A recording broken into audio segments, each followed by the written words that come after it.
Quand je fais ça, hop, j'ai fait de l'acide, j'ai fait des H+ dans le muscle. Il se trouve que quand vous contractez vos muscles, il y a une seule molécule qui a la structure chimique pour permettre la contraction musculaire. Donc là, je ne rentre pas dans les détails parce que ce n'est pas du tout le sujet de ce soir.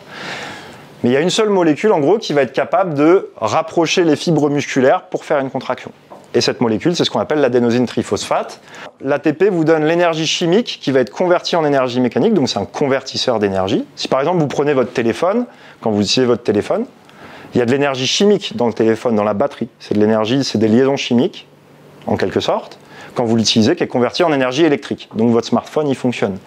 C'est la même chose avec l'ATP. L'ATP, à la base, j'ai de l'énergie chimique. Précisément, cette liaison joue un rôle important.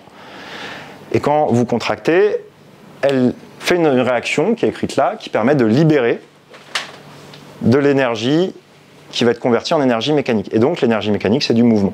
Ok, donc, il y a une sorte de convertisseur comme ça. H+, c'est de l'acide. Ok ? Quand j'ai un égal ou une flèche, si le H+, il est à droite, ça veut dire qu'on produit de l'acide.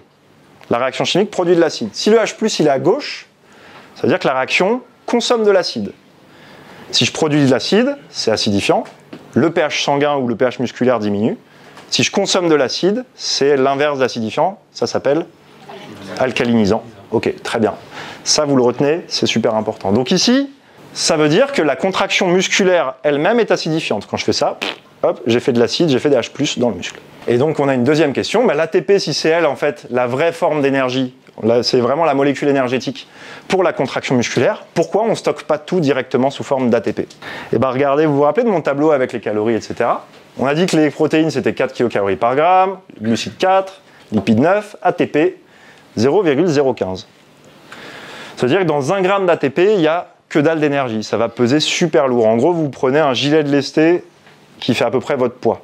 Donc il faudrait doubler votre poids pour que vous puissiez stocker votre énergie sous forme d'ATP. Pas hyper pratique comme procédé. Donc l'ATP, c'est la meilleure forme d'énergie disponible parce que instantanément, elle va vous libérer de l'énergie, mais c'est la pire des formes de stockage parce que dans 1 gramme, j'ai que dalle. Donc je serais beaucoup trop lourd. Du coup, la meilleure forme de stockage, on l'a dit, c'est le gras, parce que c'est elle qui, dans 1 gramme, a le plus de kilocalories que je peux stocker. Et puis ensuite, les glucides. Donc l'ATP, résultat des courses, elle est présente à très très faible concentration dans les muscles. Mais ça veut dire que s'il y en a très peu et que je peux contracter longtemps, faut qu'il y ait un système pour la refabriquer en temps réel. Ça va ?